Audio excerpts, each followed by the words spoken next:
Oke, mungkin materinya sampai sini kemarin tuh ya. Oke, saya lanjutkan aja untuk materinya. Nah, mungkin kemarin itu terputus di sini ya. Dan saya ulangin dari sini. Di magnitudo bolometrik, jadi magnitudo bolometrik di sini dia sangat penting sekali ya dalam perhitungan astronomi.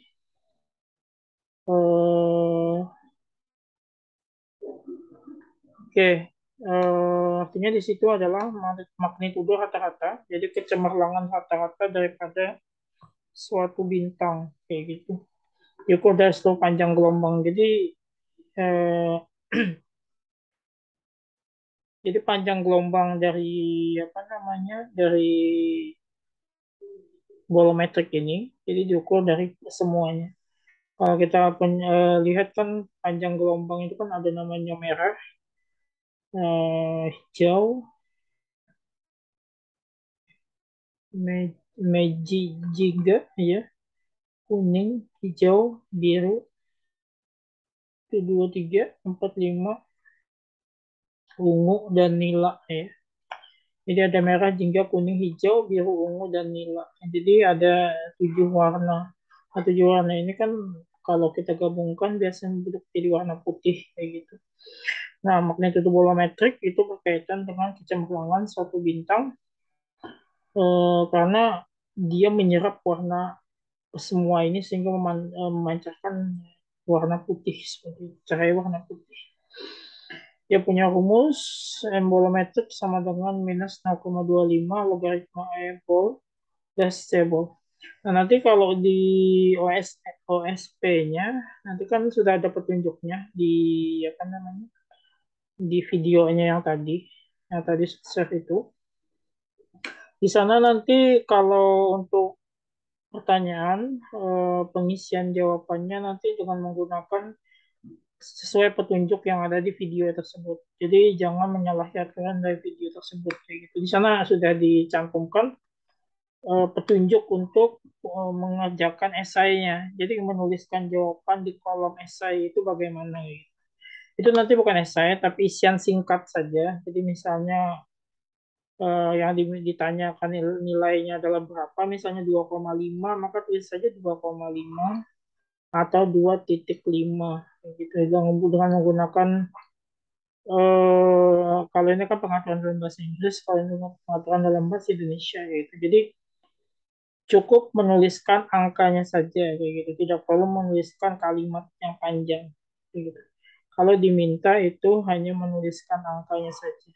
Tapi kalau diminta dia menuliskan misalnya jawabannya apa gitu. Misalnya apa kayak gitu, jawabannya adalah misalnya magnitudo bolometrik itu saja. Jadi tidak perlu panjang-panjang jawabannya. Namanya saja isian singkat. Gitu. Jadi sesuaikan dengan petunjuk di video yang Ustadz sharekan tadi pagi. Kemudian ini perubahan bentuk yang kedua. Kalau kita ambil yang ini kemarin, sudah saya jelaskan di pertemuan di sekolah waktu itu ya, tentang embol min M besar bolometrik min 5 sama dengan min 5 plus 5 logaritma D. Ini aplikasinya nanti di soal kayak gitu. Nah, kemarin sudah saya jelaskan sedikit tentang M atau BC. Ya, BC di sini adalah bolometric fraction. Jadi selisih antara MV atau magnitudo visual, di MV ini magnitudo visual, kemudian magnitudo bolometrik di sini. Nah, sama dengan nilainya BC. BC ini apa? BC ini adalah bolometric fraction. Ya, dengan demikian rumusnya M-bol ya, M-bol sama dengan MV min BC gitu. Jadi kalau dibolak-balik kan kayak gini kan, ya, MV min M-bol sama dengan BC, sehingga kalau nilai M-bol ya kan, ini M-bol sama dengan BC ya kan, min MV ya. Kalau saya ambil di sini M-bol, Nah, maka kan dibalik. Jadi sama dengan MP min BC. Gitu. Jadi jawabannya adalah, formulanya adalah ini. Nah, untuk bintang yang sangat panas, sebagian besar energi dipancarkan pada daerah ultraviolet. Sedangkan untuk bintang yang sangat dingin, sebagian besar energinya dipancarkan pada daerah inframerah. Hanya sebagian kecil saja pada daerah visual. Untuk bintang-bintang seperti ini, harga biasanya berkisar besar. Jadi ada yang namanya bintang daerah inframerah ya. Ya misalnya red giant itu dia bernilai sangat panas ya gitu. Dia memancarkan energi yang sangat besar kayak gitu.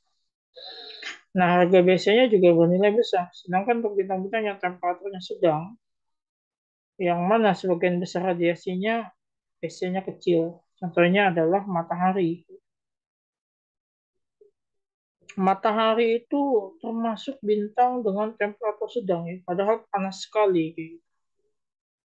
Ya, ada apakah pertanyaannya apakah ada lagi bintang yang sangat panas daripada matahari? Ada mungkin. Cuma tidak terdeteksi oleh penglihatan manusia. Mungkin manusia hanya sampai melihat sampai Bima Sakti saja. Di luar Bima Sakti apakah ada? Ada. Karena kalau semakin jauh ke ruang angkasa sana gitu, kita bisa menemukan yang namanya sampai supercluster, sampai observable universe itu sudah sangat banyak sekali kayak gitu bintang-bintang yang mungkin apa namanya temperaturnya lebih panas daripada matahari. Jadi matahari masih dikatakan bintang dengan temperatur sedang. Nah, ya, kalau bintang dengan temperatur sedang biasanya lebih kecil. Contohnya lem matahari.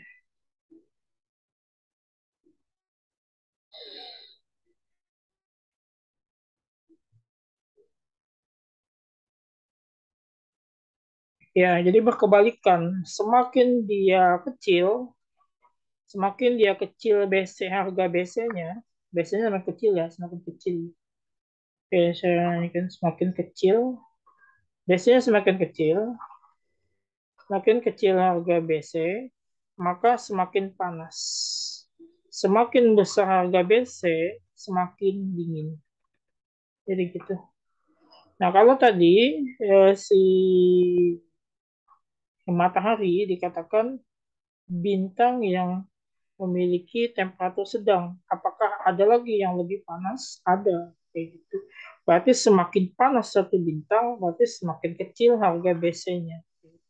Dan semakin dingin temperatur suatu bintang, semakin besar BC-nya. Jadi berbanding terbalik dengan harga BC.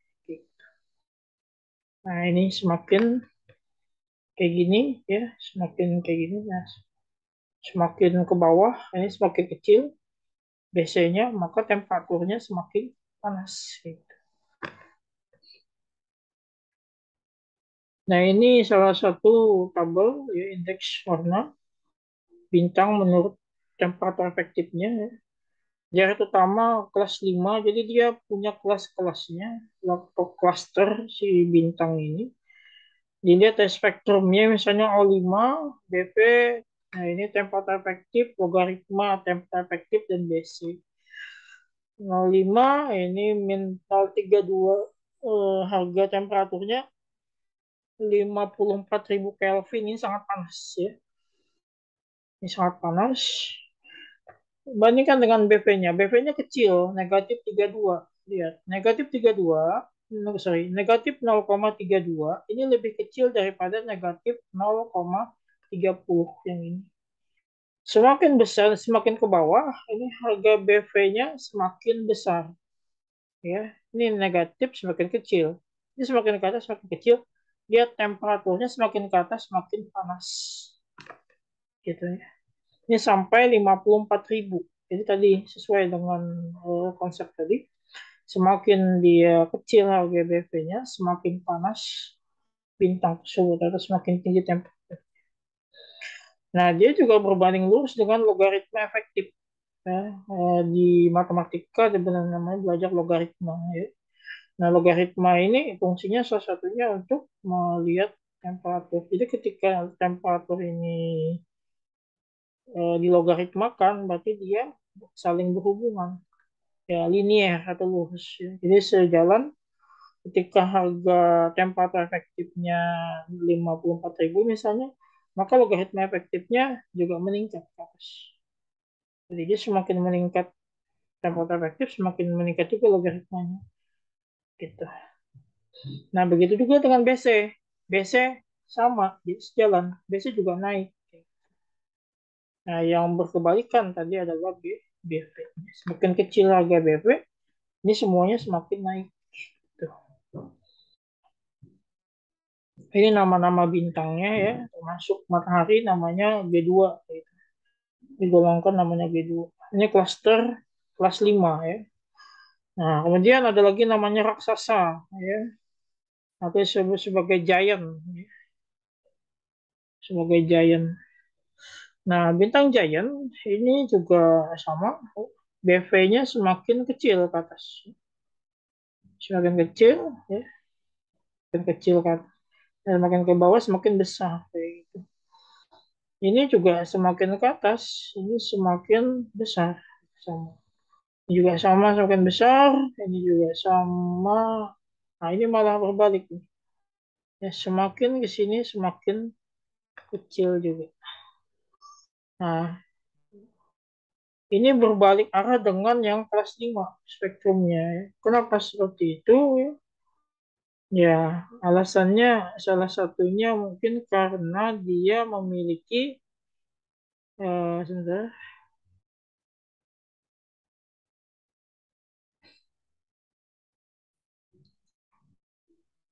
spektrum sebentar ya. Ini kelas menengah tadi ya, ini kelas besar. Oke. Tadi disebutkan di sini bahwa untuk bintang yang sangat panas, sebagian besar energi dipancarkan pada daerah ultraviolet. Sedangkan untuk bintang yang sangat dingin, sebagian besar energi dipancarkan pada daerah inframerah. Nah, jadi yang sangat panas ini daerahnya ultraviolet. Ya. Kemudian tadi kita berbicara di bintang yang, oke, sebentar. Ya, jadi dia memiliki daerah yang sangat panas ya. Ya, salah satunya karena dia memiliki ini ukuran yang sangat besar ketimbang ini. Ini kan dia katakan dia ukurannya sedang, nah, sedangkan ini besar, maka BV-nya semakin besar satu bintang, maka BC-nya juga akan semakin kecil kayak gitu, berkesesuaian dengan si BV gitu. Yang cuma yang besar di ini gitu. Gitu.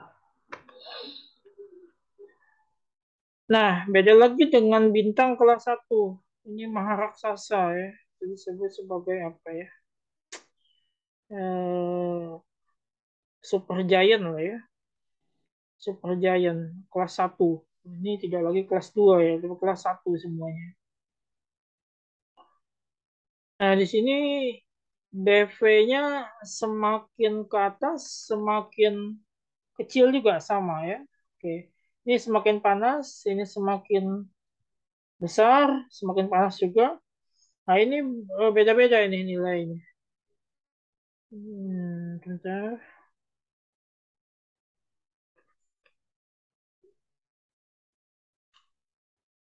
BC, sebentar BC. BC. Oke, dia ngikutin kaidah yang ini kayaknya. Kaidah yang kayak gini. Sampai di titik 0,4 dia balik. Jadi titik baliknya di 0,4. Di sini ada 0,4. Ya, sudah. 0,4. Oke. Ya, 0,45. Kemudian dia naik. Sorry. Dia turun. Turun, turun. Ke bawah. Ya. Titik baliknya ada di 0,4. Jadi disesuaikan nanti dengan yang si apa namanya formula ini, kemudian bersesuaian dengan grafik ini kayak gitu. Ya, jadi dia grafiknya fungsinya kayak gini. Sampai di titik 0,4 dia akan berbalik arah. Kayak gitu. Jadi semakin ke atas nanti nilainya semakin BV-nya semakin naik ya. BV-nya semakin naik, ininya juga semakin naik kayak gitu. Kalau tadi kan beda ya, BV-nya naik, BV-nya naik, ini kan semakin kesini semakin naik, BV-nya naik, ininya turun, ini kan turun nih. Nah sampai di titik 0,4 dia balik, semakin ke sana semakin naik lagi ya BC-nya. Semakin BC-nya naik, semakin naik juga BV-nya kayak gitu. Jadi sesuaikan dengan grafik ini kayak gitu. Itu aja intinya. Oke, selanjutnya temperatur efektif merupakan temperatur permukaan suatu bintang. Nah, ya, tadi kan ada di tabel temperatur efektif itu apa gitu ya. Ini eh, definisinya. Rumusnya adalah logaritma efektif sama dengan 2,726. Ini ketetapan ya dari formulanya. Min 0,5 logaritma kemarin apa ya? Saya lupa ini. Ada di pembahasan di atas kemarin itu. Kalau nggak salah. Sebentar, saya carikan dulu.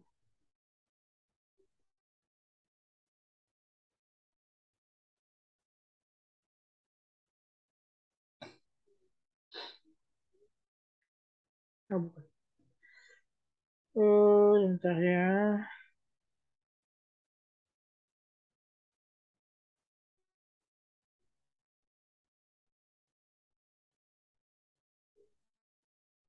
Hmm.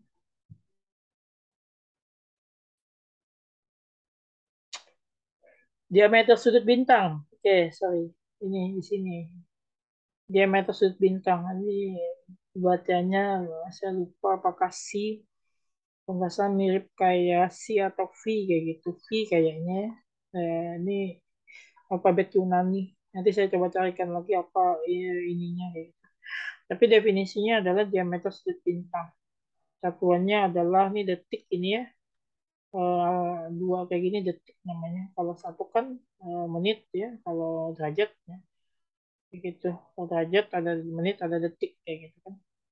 Saya ajarin kemarin cara apa namanya menggunakan kalkulator, kemudian dengan mengubah dari apa namanya 0, berapa misalnya ke bentuk menit dan detik. Oke, nanti kalau nggak paham saya ajarin lagi cara mengubahnya.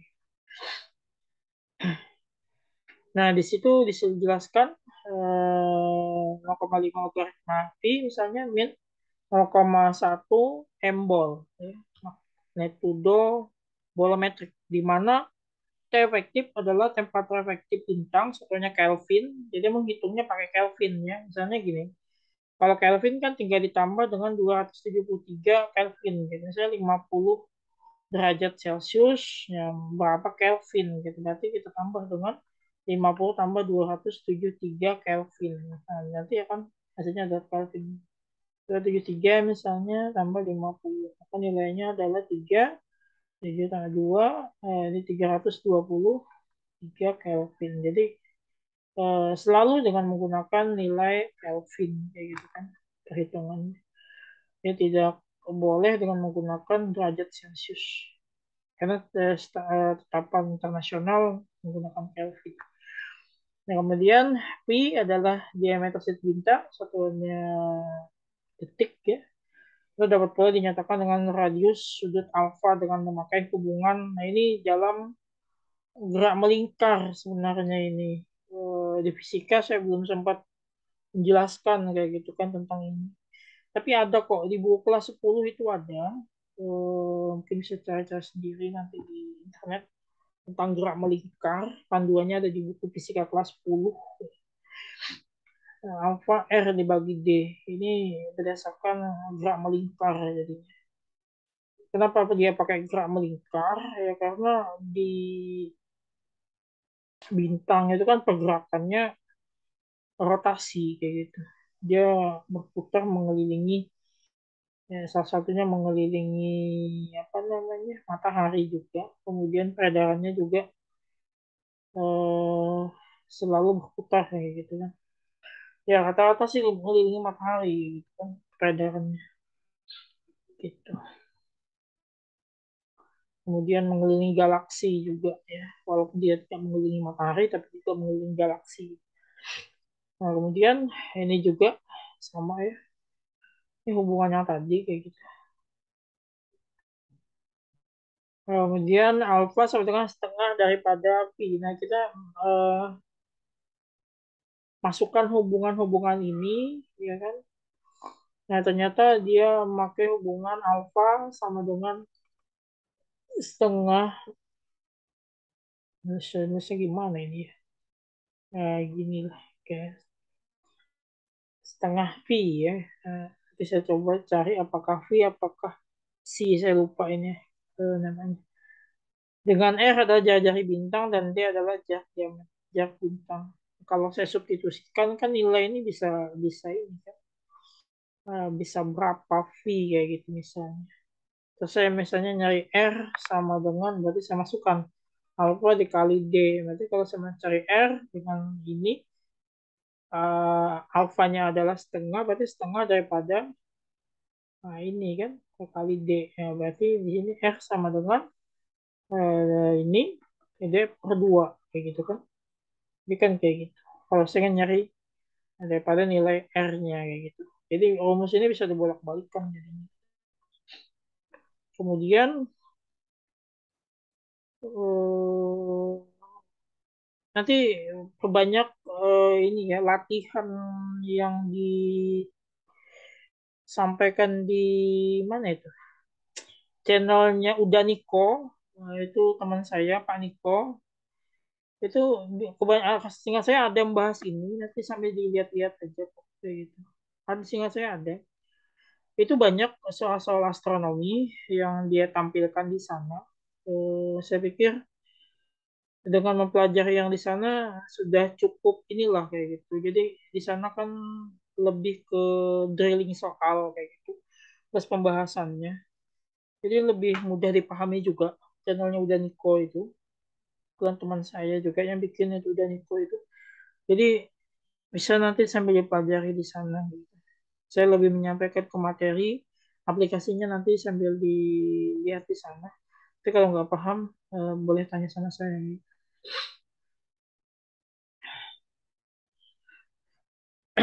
Nah, kemudian absorpsi cahaya bintang, absorpsi cahaya bintang di sini artinya penyerapan cahaya. Ya. Absorpsi itu kan artinya penyerapan. Ada absorpsi, kemudian absorpsi sama dengan emisivitas ya. Ada emisivitas, ada permeabilitas kayak gitu. Nah, jadi di sini lebih ke emisivitas atau penyerapan. Nah, sebelum cahaya bintang tertangkap oleh pengamat, cahaya tersebut akan melewati atmosfer terlebih dahulu. Ya. Partikel gas dalam atmosfer akan menyerap cahaya tadi sehingga cahaya yang sampai pada pengamat di bumi akan berkurang dan bintang akan nampak lebih redup.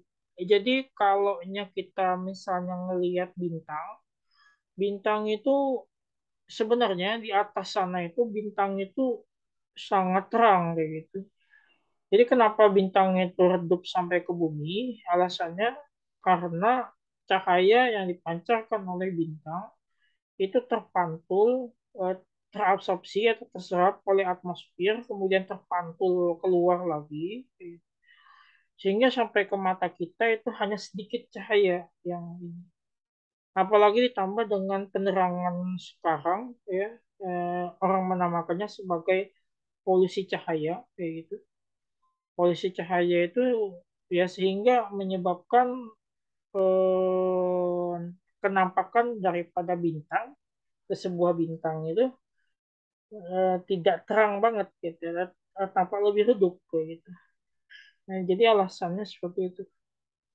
Jadi seandainya nanti ada pertanyaan mengapa eh, bintang yang awalnya lebih terang sampai ke mata kita ternyata lebih redup kayak gitu. Jadi alasannya ya karena tadi gitu, cahaya yang dipancarkan oleh bintang itu terserap oleh atmosfer bumi, kemudian dipantulkan lagi ke ruang angkasa, sebagiannya diserap, sebagian dipantulkan. Nah, sebagian yang diserap tadi pun akan ter apa namanya ini ya, apa namanya, akan diserap berkali-kali ya.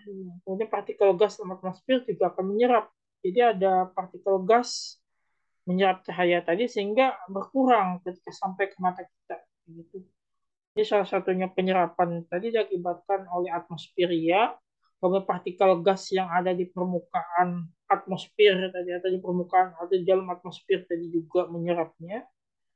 Sebagian lagi akan terpantul. Jadi kalau misalnya saya punya bumi kayak gini, ya, ini bintang, dia memancar ke sini, sebagian dipancarkan, sebagian dipantulkan. Nah, sebagian yang dipancarkan ini akan diserap oleh atmosfer sehingga cahayanya jauh lebih berkurang kayak gitu. Jadi yang sampai ke mata kita itu hanya sebagian kecil saja.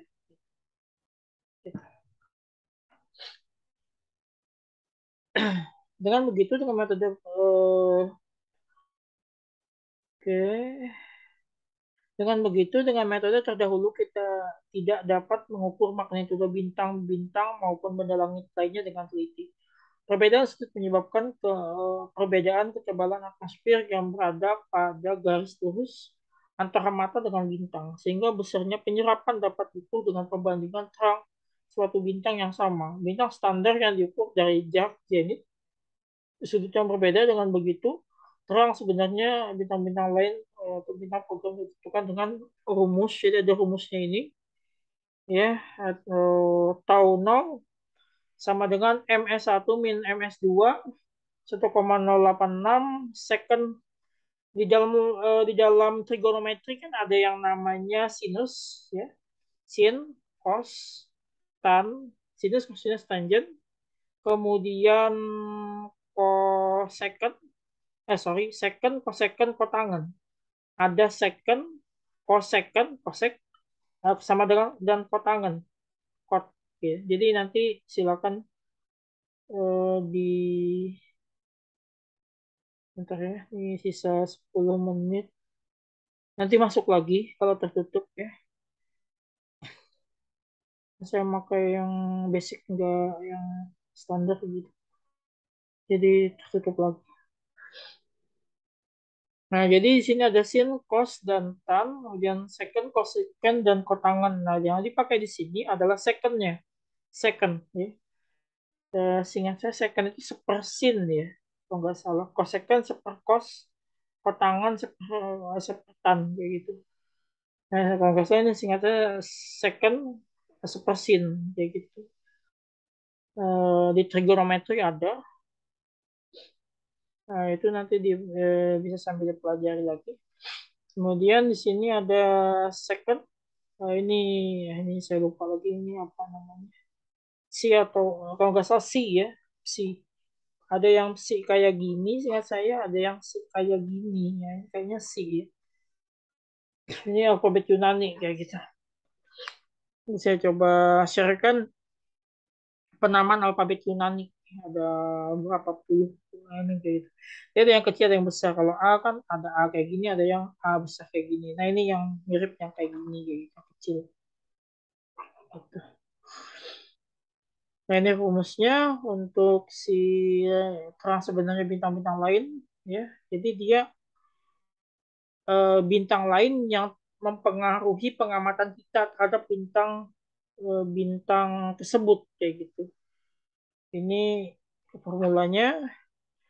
Kemudian kalau dibalik-balik kayak gini kan apa namanya nilainya sehingga kita bisa menemukan formula akhirnya adalah seperti ini. Kayak gitu. Di mana MS1 adalah bintang standar saat berada pada, nah ini saya lupa ini tadi C ya, CS1 atau MS2 adalah magnitudo bintang standar saat berada pada CS2. CEP adalah jarak zenit bintang program. Tapi biasanya jarang sih yang kayak gini keluar. Biasanya kayak gini tuh dua OSN kayak gitu ya. OSP seingat saya jarang.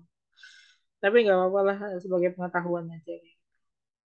Dan ngitung-ngitung kayak gini pun seingat saya jarang ya. Terlalu terlalu rumit hitungan kayak gini. Biasanya di OSP itu jarang. biasanya lebih ke hitung-hitungan sederhana lah kayak gitu. Kemudian absorpsi materi antar bintang atau MAB ruang antar bintang tidaklah kosong, ya. Kemudian ruang antar bintang tidaklah kosong, tetapi berisi materi antar bintang. Materi antar bintang dapat dikategorikan menjadi dua, yaitu debu dan bintang, dan gas antar bintang. Jadi ada bintang, misalnya anggap ini ada apa namanya? Oke, sebentar saya bisa nggak ya? Ya nanti ya, setelah yang kedua aja. Ya misalnya gini, ini matahari misalnya, matahari masuk bintang kan, karena dia memancarkan cahaya sendiri. Kemudian di sini ada misalnya Antares lah, Antares itu. Kemudian jarak antara matahari dan Antares ini ada jarak yang tidak ada bintangnya. Nah, di sini ada namanya materi antar bintang. Nah, isinya apa? Debu, ya kan? Isinya debu, ada kemudian gas, ya kan? Nah, kalau gas dan debu itu berkumpul, gas, debu, kemudian es, kayak gitu kan.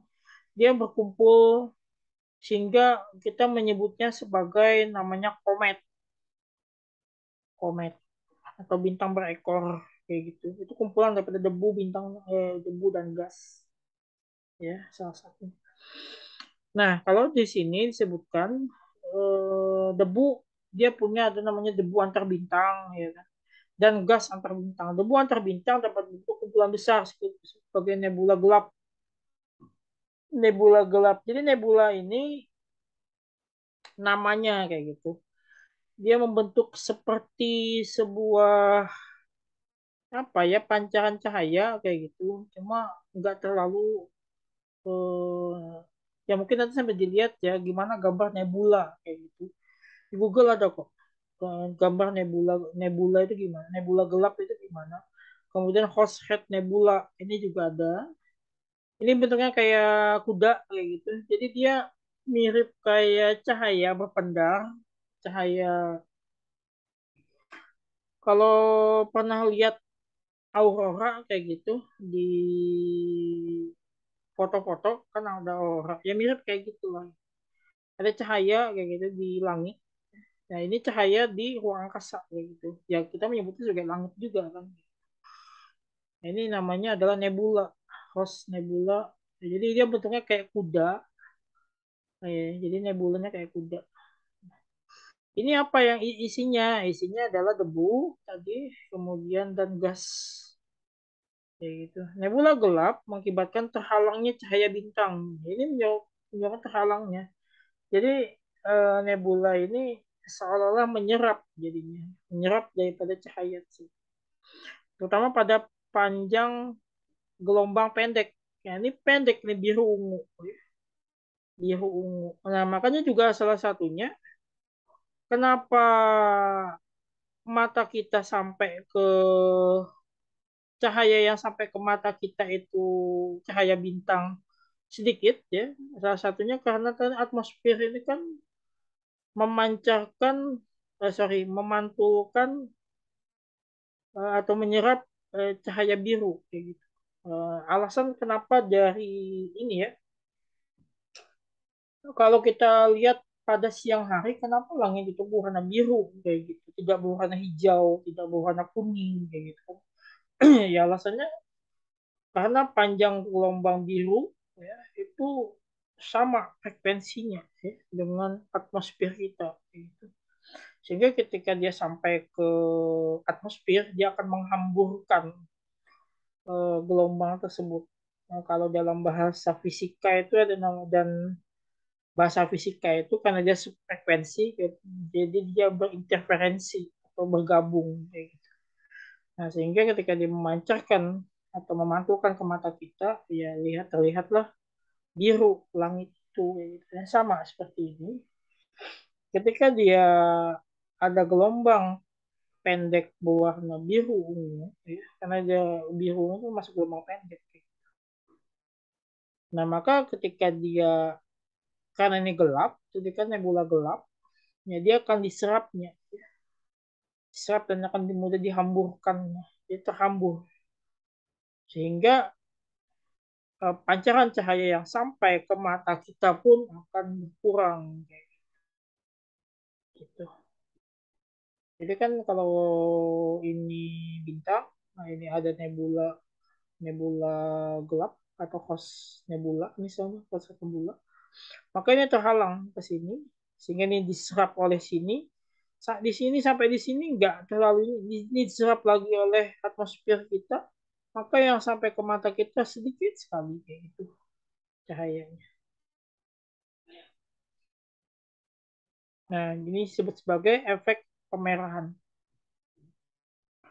Akibatnya cahaya bintang tampak lebih merah dari aslinya. Nah, jadi ketika dia menghamburkan eh, gelombang pendek biru ungu tadi, maka yang akan lebih nampak malah yang merah jadinya.